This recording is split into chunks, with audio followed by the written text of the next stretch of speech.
Or just if more people join, we can let them in. Mhm. Okay, shall we begin? Let's begin. Oh, welcome. Welcome here on this Tuesday evening. We are going to spend an hour together, but before we do anything at all, let us land.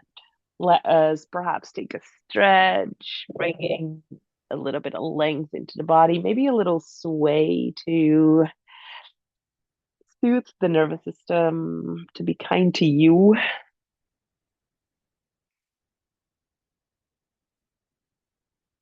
Maybe take a breath in through the nose and then let the exhale be a sigh out of the mouth. And if that felt nice, you can actually do that twice more, or maybe even yawn a little. Yawning is extremely welcome in this way. Wiggle the jaw.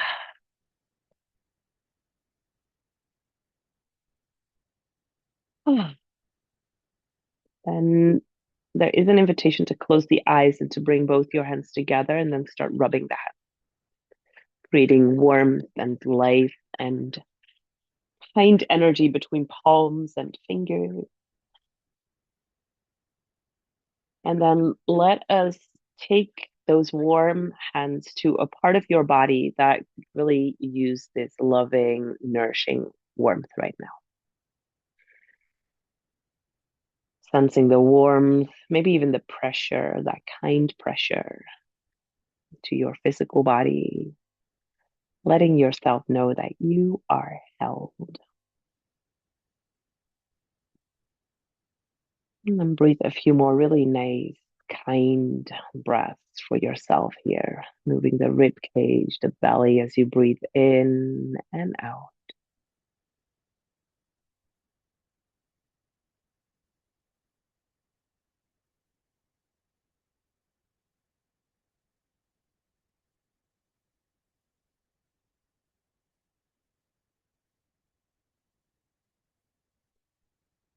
So one more real delicious breath here. Ah. While you let the body breathe now, let's feel the support that is underneath your body. Staying connected to that idea that you are held here.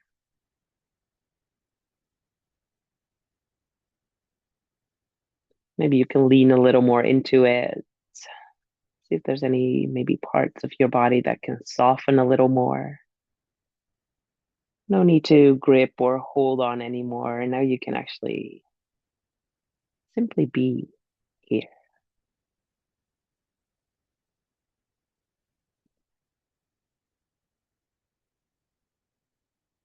Now, from wherever the hands are, you can take them to your face and bring your first two fingers to your temples and gently then rub your temples, drawing circles on the temples, that flat part of the skull right next to the eye.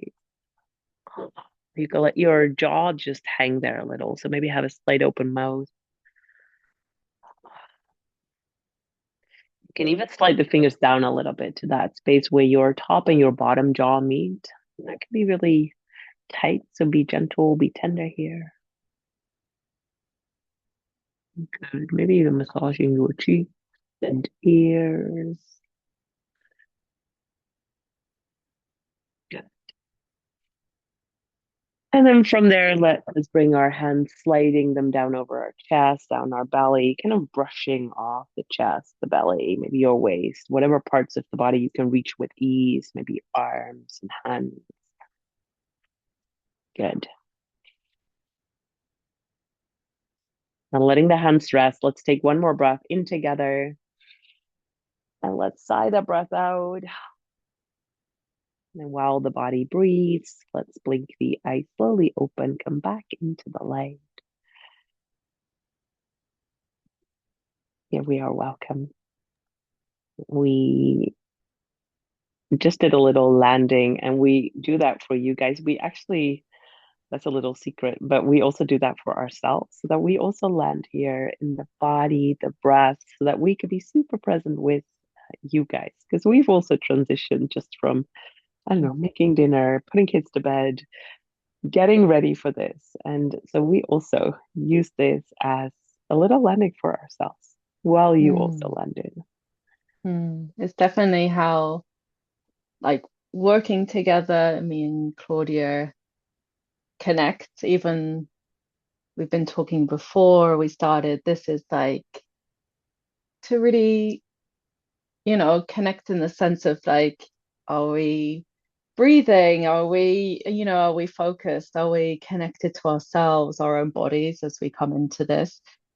And so if you're like this webinar is really geared up that you could just be listening to us. You don't necessarily need to be watching us, although that's also really lovely sometimes to see people's faces. Like, but you and also all those that are going to get the recording, the rest of you that have signed up to see this as well. This is something that you can listen to, and maybe you're on a walk or something, or you're, doing things in your home or whatever it might be. But so for those of you that haven't met us before or are like, oh, okay, who are the rest of you? Well, this is the rest of you. It's two of us. It's me, Rachel Brownbridge, and Claudia Menya. And we co-created this project together. And it really was Claudia that inspired everything from the beginning. And that was like 4 or 5 years ago. So Mm, we're well into it now. And the co-creation and the message and the work has stayed very consistent and strong throughout. So I think we feel really good at this point in our collaborations together. And mm, this webinar is really for those of you that, like we said in the post, it was like to perhaps learn a little bit more about Yoga Nidra, and then also the power of guiding deep rest, and also, what's often um, like someone sometimes like misunderstood about guiding or holding a space for deep rest as well. So we're kind of going to go over some of these things and um, hopefully fill some of that, inspiration in you guys as well. So yes. And of course, at any point, if you have any questions, and one thing we'd love to know is like your name. If everyone feels comfortable just writing your name, where you are in the world, and maybe what drew you to joining this webinar this evening. Um, I know there's only a few of us here, but it's still really nice to connect in that way. Um, Small groups are often the best groups. We find that to be, yeah. I feel like you work in bigger groups, Claudia, but I'm often working in very small, like intimate groups. That's so kind just of, so you guys know, Rachel's in Geilo in yeah, Norway in the mountains. I'm in Oslo. And we're very unbrand tonight. We both um, are in our own beds. So we feel we're very on brand. yeah. Um, where are you guys? Maybe you aren't even able to write now, right All now. good, So all yeah. good. But But if you do Astri feel like said that the sharing, landing felt very good. yeah. That was So if you feel like sharing your name, where you're from, and what brought you here, then please do. But nice. Mm, I know some of you might actually be doing physical things right now. So and keep going. All good. Mm. And just for our agenda for this evening, we're going to talk a little bit about the importance of rest and the importance of this practice. We'll rest a little together. We will not do any sort of PowerPoints or slides or anything. You don't need to look at the screen whatsoever, as Rachel already said. So Astrid lives in Norway, a membership. That's where we have seen you before, seeking rest. Genius. mm, Good you are here. love that. I really love that you're with us in the membership as well. Okay. Shall we start with Let's start. Yoga Nidra? Let's talk about Yoga Nidra. One of our favorite things to talk about. That, that will be good. I Ah, guess, like, those of you, oh, actually, let's start. Oh, we could start with Yoga Nidra, or should we start with why it's difficult to rest? it's not why it's so difficult to rest. And Vanina is from Croatia, joining us all the way from Croatia. Okay, That's hi, super nice. Medina. I thought it was you. Oh my gosh, this is so fun.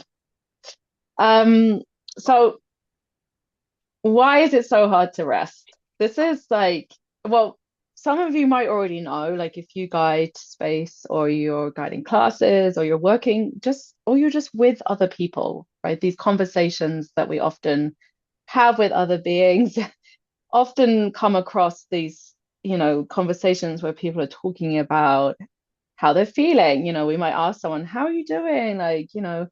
And it's very common to get replies from people that perhaps they're not sleeping so well, or they're really stressed right now, or just life's really full and there's a lot going on, and these might seem really familiar, and they do to us. Like this is, even I might be saying my life's really full right now, actually, and that can be really amazing.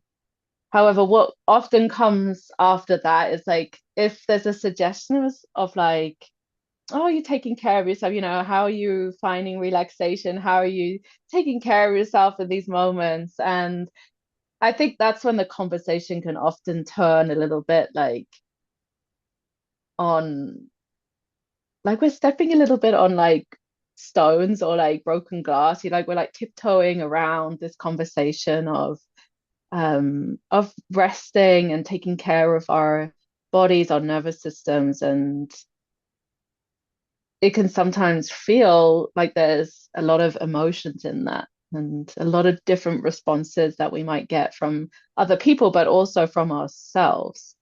Um, so it is quite a tender conversation. And obviously, that is because rest is really hard for so many of us. And that includes me and Claudia sometimes as well. I think the difference is that once it's like resting is really a process, it's a coming back to learned or natural patterns in our body, into natural resources that we have in our body that have been there from the very beginning. Rest is very much a part of our makeup as humans. It's how we're built to process and restore. So it's really not something that we are, that some people might think is like an additive into our lives, which is often also a question, or like a thing that's kind of people might sense is like, oh, but it means I have to add it in kind of thing. Whereas the reality is that rest is actually very much part of our human makeup and how we are designed to function. Um, but reasons why it can be so difficult to actually kind of step into a rest practice or acknowledge, um, that we might need a rest process practice to go through a process of rest and rehabilitation is that it can feel really unsafe and uncertain to rest. Um, the nervous system, if it's spending a lot of its time in a more sympathetic state, which just means that uh, the stress responses are active a lot, and we're spending most of our time in those and not learning to come out of those. Then our body kind of gets used to being in this state, and anything different from that can sometimes feel uncertain or unsafe. And that's like a very simplified way of saying it. Obviously, there's so much more detail that can go into. But I think starting to understand that trying to rest when we are spending a lot of time in stress can actually create this feeling of unsafety and uncertainty. So just looking at it in that perspective, if you're thinking about it for yourself, or you're looking at it as working with other people, it's a very tender subject and conversation to be having, and also guiding, teaching, educating about.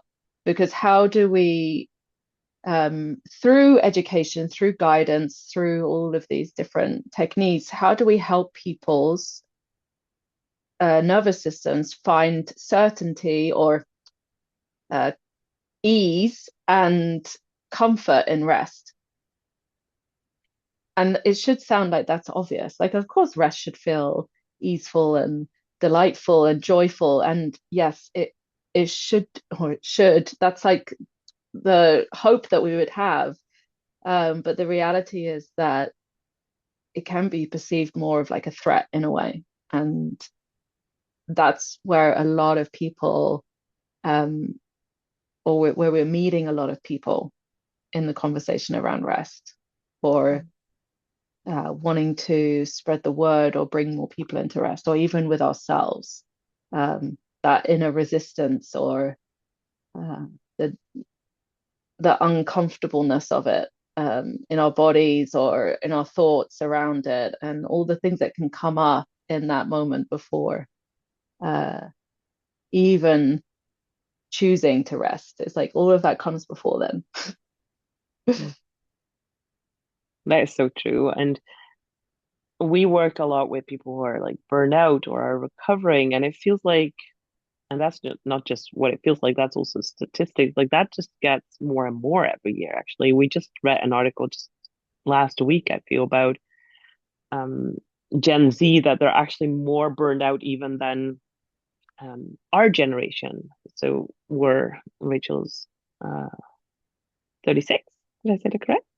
I'm Mm-hmm. 40. So that's the people who are even younger than us. And the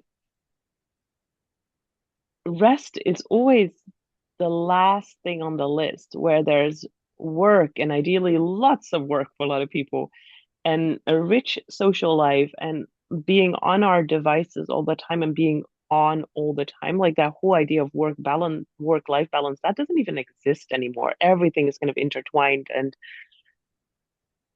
we often feel like we have to be on all the time. And so many of the people who we meet are in that space. And the last time they actually gave themselves permission to pause, even just for a short moment, that for many feels like forever ago, or they can't even remember when the last time was when they actually consciously let themselves pause without any purpose, to just Mm. pause, just because we could, or just because of, I don't know, for joy, for no reason.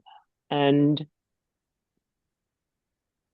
that idea that we keep kind of not just practicing stress, but almost that we're seeking stress, or that we're engaging in stress continuously and then not completing the cycle with also pausing or resting or returning to some sort of baseline.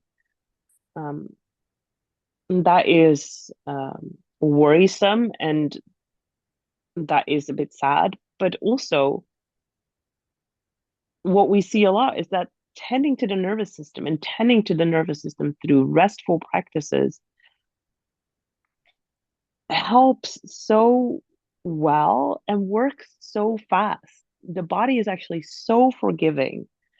And through practices like this, and we'll talk in a moment a little bit more about Yoga Nidra specifically, but the results are so good once we give ourselves actual permission of to rest. And some of you already mentioned, like Lena now wrote it as well, like met you in Oslo and now also practice this online.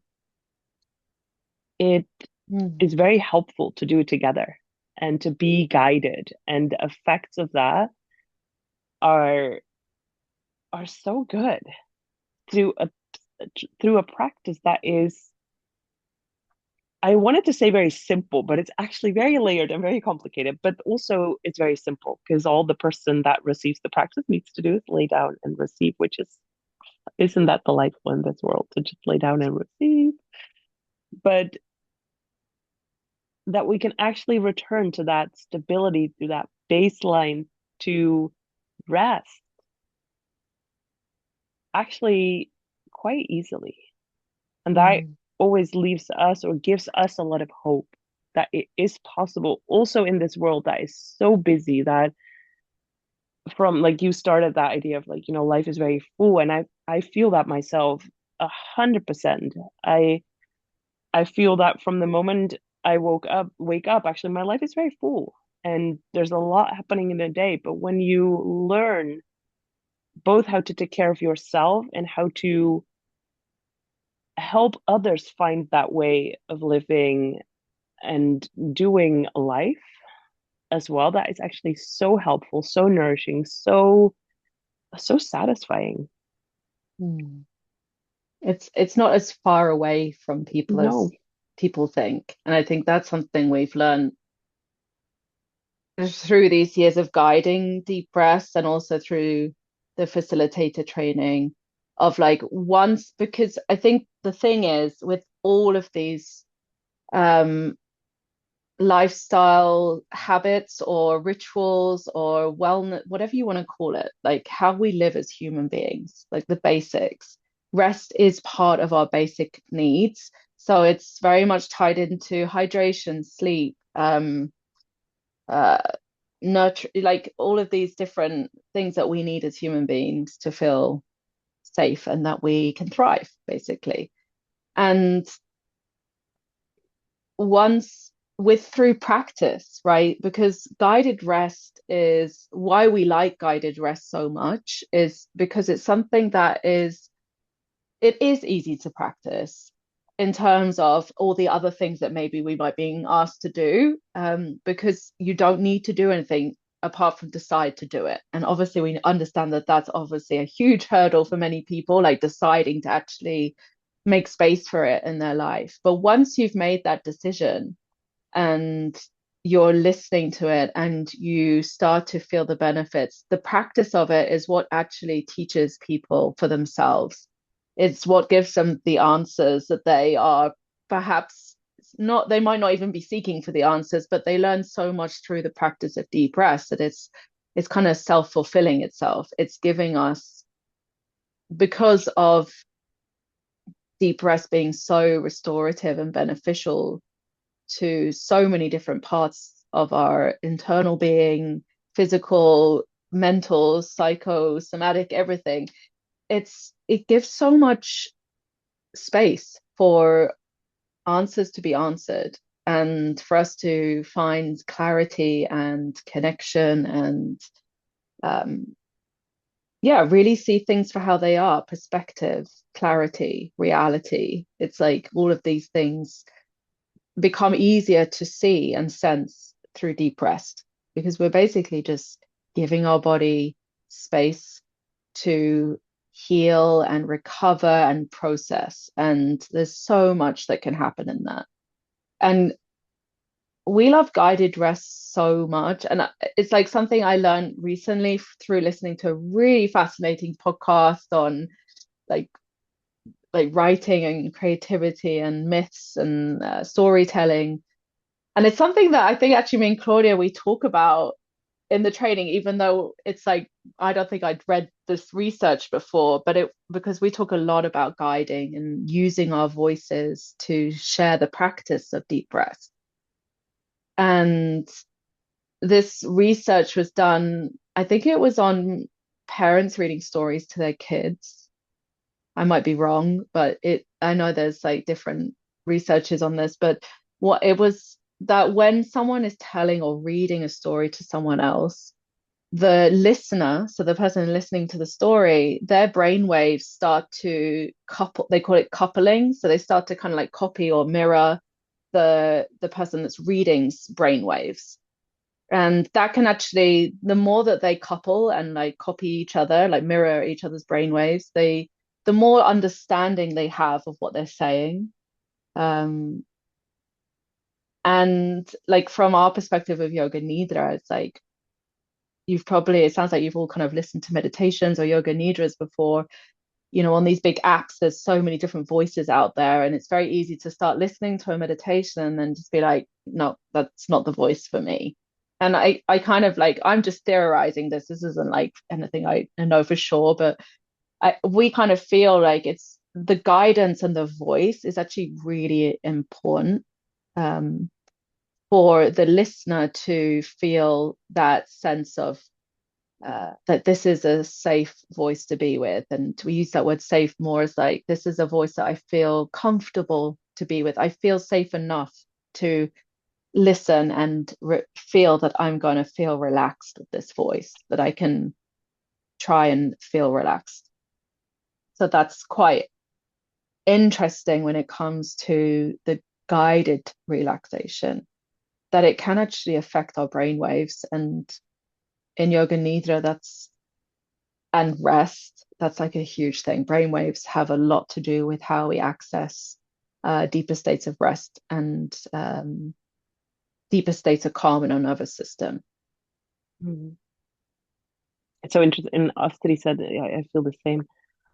And so it's interesting to see that that goes beyond like, oh, that's just a nice voice, or that's a voice I resonate with. Like that is actually the build up of this practice guided by a guide who knows how to use the practice, the wording, the tone of voice. So it's not about having like a beautiful singer voice or anything like that. It's not, that's not important. How that then builds up towards becoming a practice where we can come into brainwave state. So the kind of the activity in the brain, we won't get very technical about that now. We'll save that for the training, but that brings us into states that are more relaxed than kind of our active day-to-day type of brain state. And that is actually also very interesting about the practice of Yoga Nidra, because Yoga Nidra is a very old practice. So if you would translate that in the most simple way, it would be called yogic sleep or yoga and sleep. Nidra meaning sleep in Sanskrit. A super old practice, over 1,000 year old, where kind of the first references to that practice of the idea of sleep of the yogis were made. What is really cool though to see now that a practice that has its roots in such old ancient traditional practices is now so rooted in brain science, neuroscience, nervous system related health science. So how that works, and it's we get very we can nerd out about this like forever, but if you would summarize how a practice of yoga nidra works, is that because you go through the different stages, and since you've all seem to have practiced with us or have practiced yoga nidra, you kind of know that there's at some point there's some a little helping you land kind of bit. There is often this kind of journeying around the body. We sometimes set a powerful intention at the very beginning. So there's that journeying around the body. We often play a little bit with the breath. You've maybe felt into that idea that there's opposite sensations. Maybe you remember this like heavy or light or sad and happy, like things like that we often play with. And then there's sometimes a visualization, and then we slowly get out of that again. What happens when we journey through these different stages of the Yoga Nidra is that we experience very similar brainwave states as in the different stages of a sleep cycle.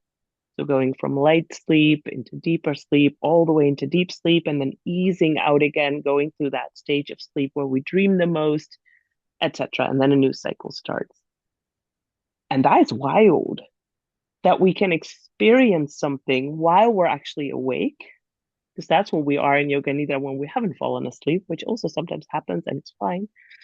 When we actually stay awake and aware and listen to that whole practice and receive that whole practice, we go through the similar, through the same brainwave states as when we are asleep. And in sleep, very magical things happen when it comes to recovery, when it comes to inspiration, creativity, releasing stress hormones, improving health, etc., etc.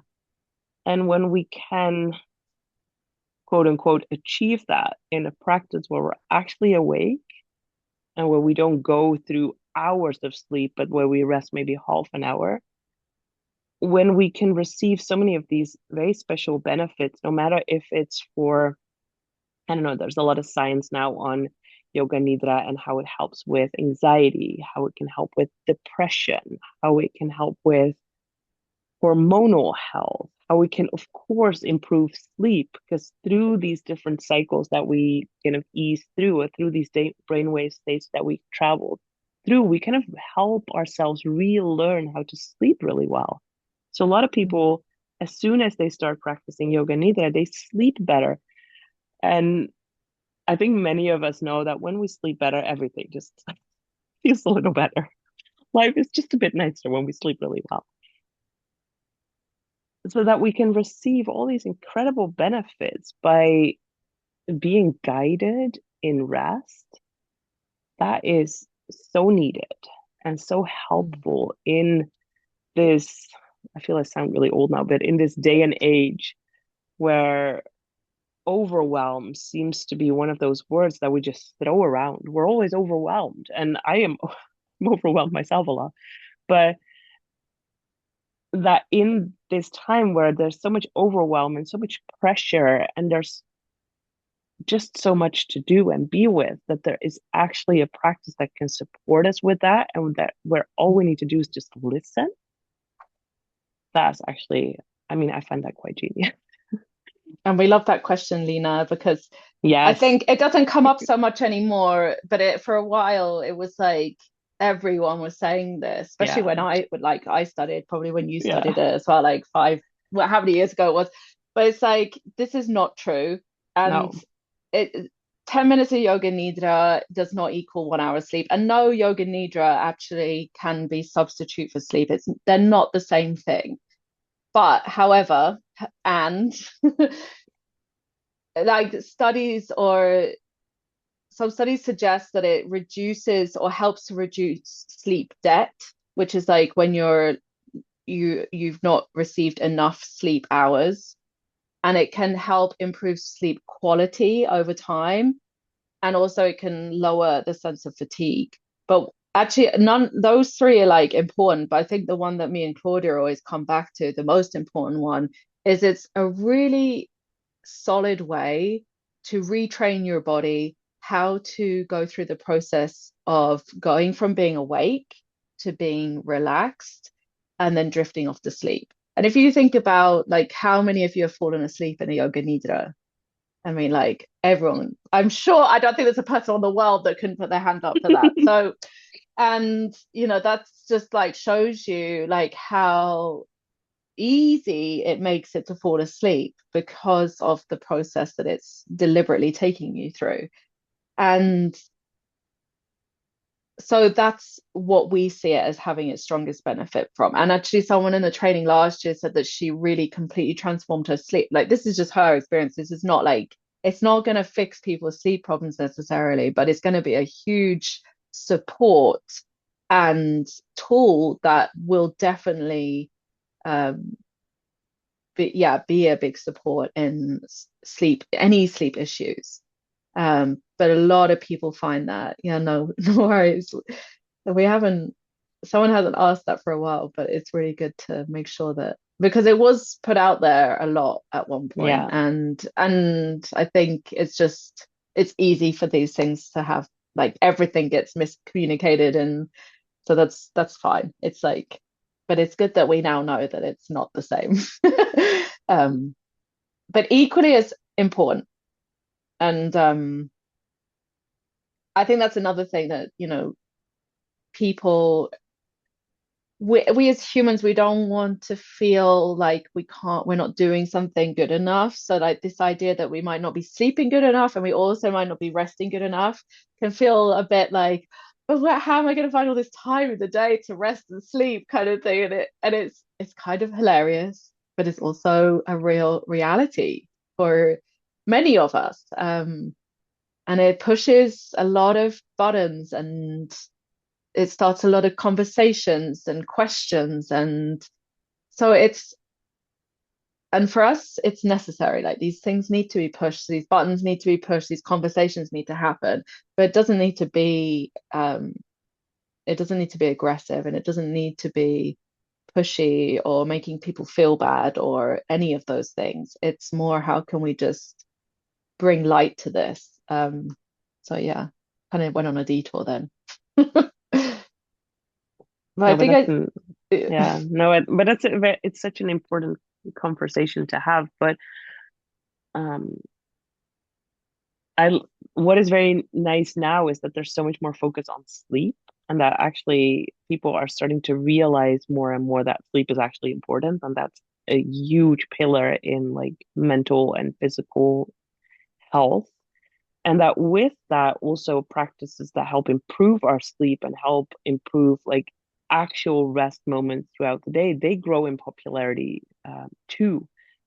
And even the boost that this got through, maybe you've heard of NSDR, which is really just a claim or kind of a abbreviation that Andrew Huberman created to, I don't know, to create a shorter Yoga Nidra based practice. But we can say a lot about that. But what is really nice about it is that it brought these types of practices to more people's attention. Mm. And if that is happening, that's great. If more people learn to rest this way, that's genius. If people, instead of spending 20 minutes of doom scrolling, actually spend 20 minutes resting in a little yoga nidra, that's genius, right? or And if like me, I do 10 minutes of doom scrolling and then I'll do 10 minutes of yoga nidra and you I'll can still both. pat myself on the back, right? Or I'll just do the yoga nidra, but it's not like always it's like it's not about this or that. It's like Mm-mm. what is my capacity right now? Or what do Yeah, I feel like doing right now? But always choosing something. If you're going to choose something that's maybe not the best thing, then maybe you choose something with it that's also a good thing or a I thing love that that. Let's feels keep it good. real. Yeah. Let's keep it real. Yeah, I love that. Yeah. Yeah, sorry, I interrupted you. No, but that was needed. That was very needed. But what happens when practices suddenly get a lot more popular is that they are suddenly everywhere, and that we sometimes forget a little bit how to, or not maybe even forget, but it's very easy these days to create yoga nidra practices or to pull them from somewhere. And to, I mean, we have Chat GPT. We can just type in "let's make me yoga nidra," and you have a whole yoga nidra. When Rachel and I started working together, we had the very clear intention to create a very extensive yoga nidra and deep rest training because these two go hand in hand together. There's no way to see those separate because the practice has so many layers, is so rooted in both history and neuroscience, and that needs exploration. And we find it very important that people who train with that, no matter if that's a yoga teacher or a physical therapist or a psychologist or any sort of person who is with other people, like we train business people, managers, etc., as well, that they go through the process of using their own experiences combined with all the theory, the science, the kind of the nitty-gritty stuff, and create then safe practices. And we throw this word safe in a lot, and we can, on the one hand, because when people first hear that, they're like, but we're not in a country where there's any war or anything, we're safe, right? But safety is for the nervous system the most important ingredient to be able to rest. And if we feel really stressed, or if we are, I don't know, when we're just on a surface where we can't really relax, or when we feel cold, we can't even relax, that's actually tiny little signals that we don't feel 100% in our body safe to relax. That is also in language people use. That is that example that Rachel just gave about how the voice takes you through a practice. So we find it very important to pull in all these different ingredients to create practices that actually hold people, which is also our theme in the membership that you guys know Mm. for this month, but that you are actually able to hold people with whatever they come with, and often we don't know, right? Whatever they come with, that they feel held in that practice. And that is an important bit for those of you who are interested in taking this a step further and learning how to guide. That goes through many different layers and goes far beyond googling a script and uh, reading that out loud. Mm. Yeah,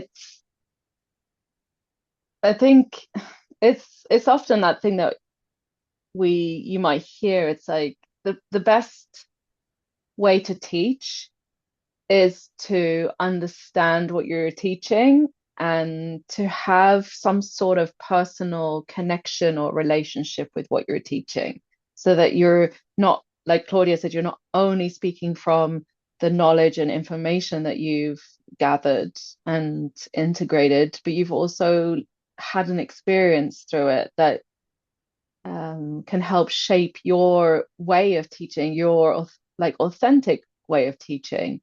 And that's a big part of guiding anything.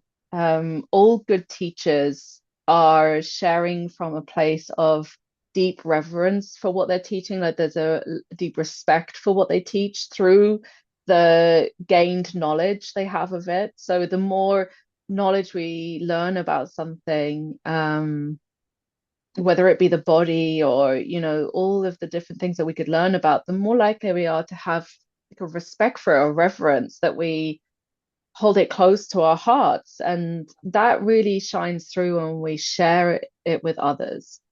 And it also reminds us that it's the knowledge and the gift of giving other people the space to experience their own experience and have their own experience with that knowledge or with that practice is is where the most power or impact is. And I think that of can take time to get there as a guide or someone that holds space with people is kind of really letting the practice and the knowledge speak for itself. And then it comes through you as like your authenticity and your honesty and your just love for sharing it and being like a neutral uh, conduit to share that knowledge and that practice. And it kind of removes a lot of the, I want to say, like a lot of the things that can come up in us as humans when sharing or holding space or teaching. All these like nervousness and uncertainties or um, yeah, like worried that you're going to do it wrong. And yeah, there's a lot of like uncertainty that comes up in people that want to guide. And of course, it's because we care so much. But there's a difference between, or like what we do with that care and that love of something and how we like translate that into how we guide. So I think all of these things, when it comes to Yoga Nidra, is why some of the practices that we listen to can have such an impact on us, is they just help us enter a space where our body can do its job, all of the benefits of Yoga Nidra, all of the possibilities that can happen in the practice, in the physical body, in our in our mind, like psychologically, like all the benefits that it can have, like the processing of emotions, the rewiring, the neuroplasticity that can happen in these spaces. That's only possible if we are entering this space of deep rest. And that takes, a guide that we feel safe to enter that into. It's like a collaboration. Whenever you lay down and listen to a practice or a meditation or you're listening to someone, you're collaborating with them. It's not you and them, it's a collaboration of you coming together and like a mutual understanding of why you're there. And also a little curiosity and openness to what you might experience with them. So it's, you know, good space holding is a collaboration with a big healthy dose of respect and honesty and yeah, then and that's something we don't often learn. We often learn like you need to know everything because they're coming to you for the knowledge. And yeah, of course that's important, but there needs to be this sense of collaboration. Yeah, I love that. I love that. Does anyone have any questions?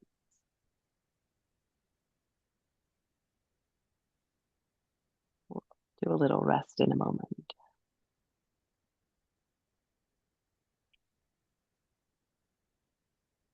Maybe there's like a burning question about Yoga Nidra, or maybe you've experienced something that you're curious. Sometimes we actually can answer, like people can have like the most random questions about something that's happened to them a Yoga Nidra, and like some often or not, we can actually answer it, and not because we know what's going on in their head, but like there's actually theory and like reasoning behind why people benefit these things. Oh, Anything I should think about breathing during pregnancy? Do you mean in Yoga Nidra? So when's the best time to practice? Okay. Um, um, my like general advice anyway for um pregnancy, and I like a lot of my work is around working with pregnant and postpartum people. Um, uh, the most important thing when you breathe or do any sort of breathing practices when you're pregnant is that you don't practice holding of the breath. And this is something that we in Yoga Nidra will, I'm going to say most likely never do anyway in the practice. Like there's often at the beginning of the practice that we do a little landing in the breath, and that is just a way to get into the body. That is usually not, unless we do one of those, like what we call when we do that kind of tensing of the body, different body parts, and then release. That's when we sometimes do a holding of the breath. I would always then say, if you're pregnant or if you have high blood pressure, skip the hold of the breath.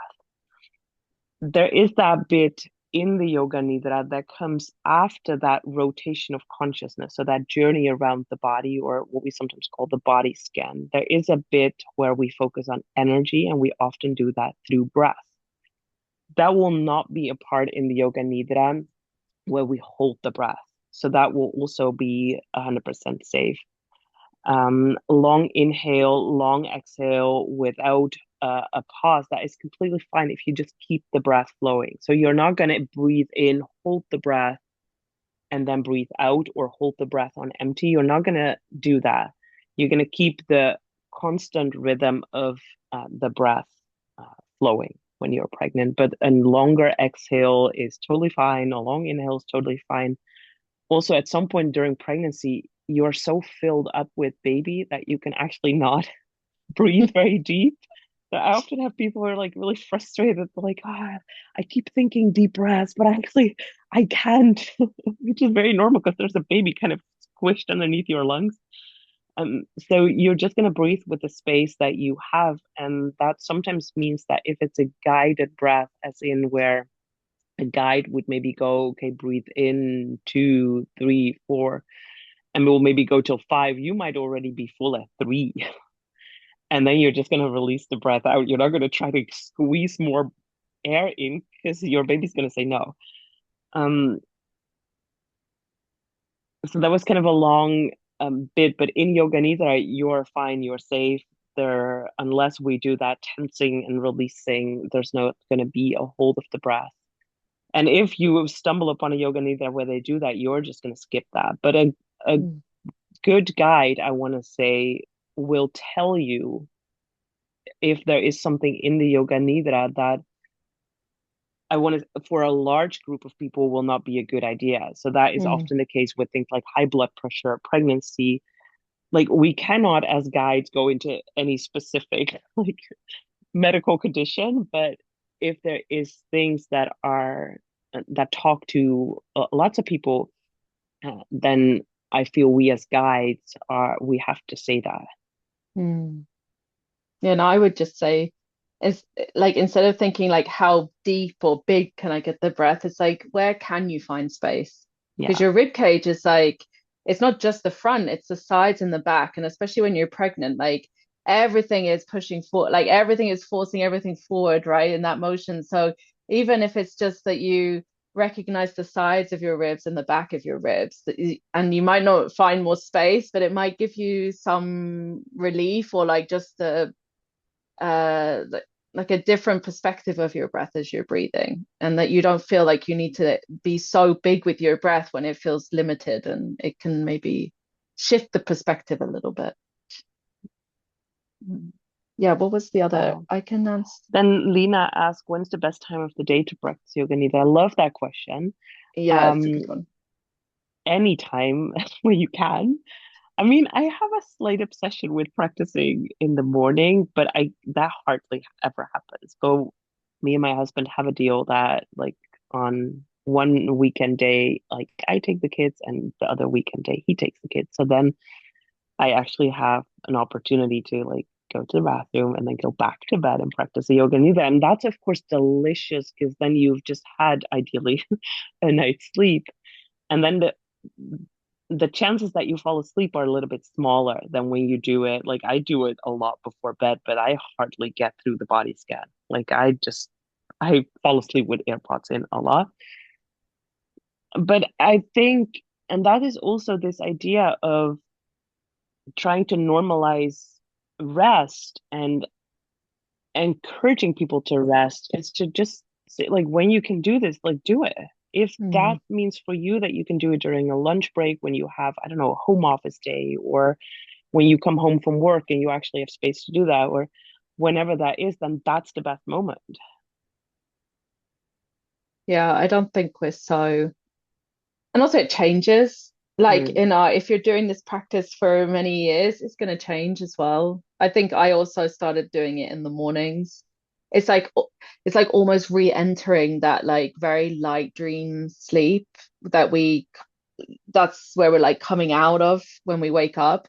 It's like almost giving yourself an opportunity to linger in it more. Because if you just wake up, go to the bathroom, maybe drink some water, and then go and do yoga nidra, it's like it can be really crazy, and it can like Claudia said, you don't tend to fall asleep in that moment, but it's like you linger in this really like the potential of yoga nidra is like where we want to be. So but now these days I do it like after lunch. That's like after my like that kind of slump in the day is when I love to do it. And of course if people want to do it to help them go to sleep, then we're not gonna stop people, because if we're not the yoga nidra police, so people should do it like when Claudia said, like, yeah, do it on the train on your way to work. I mean, that sounds Genius. great. Yeah, it sounds wonderful. Like, what a great way to kind of start your day and to transition into your job with like maybe a little bit more clarity, or just feeling more in your body. So,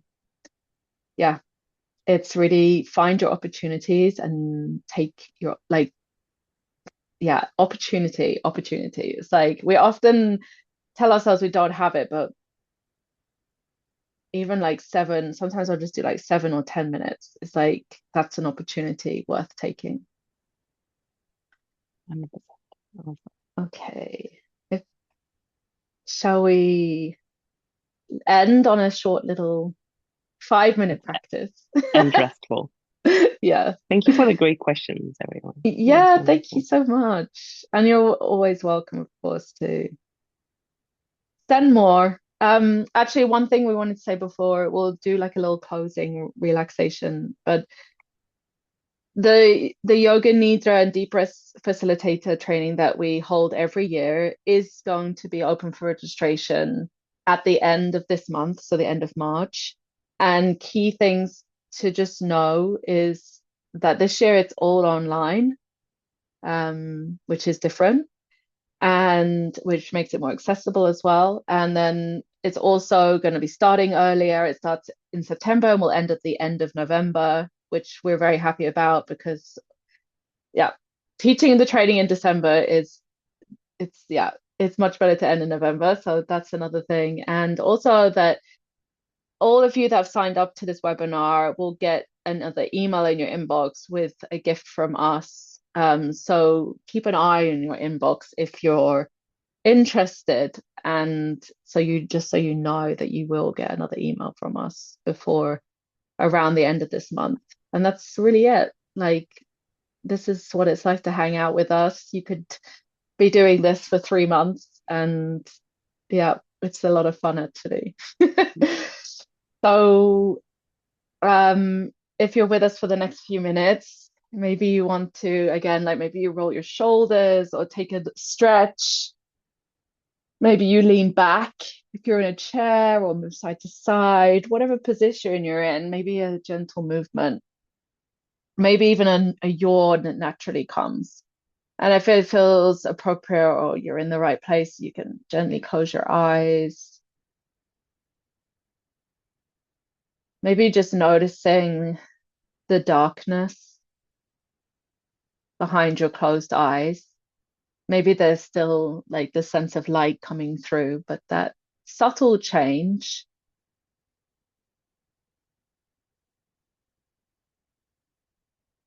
And then a breath in through your nose, feeling that expansion in the whole of your rib cage, letting it fill you, and then gently sighing that breath out through your mouth. And maybe doing that one more time, taking a full breath in, letting your rib cage expand in every direction, creating lightness. And then that exhale,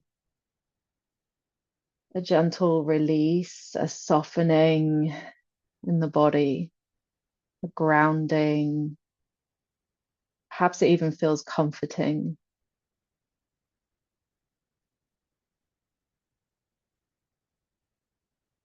And even in these moments, with the eyes perhaps gently closed, connection to your steady, steady breath,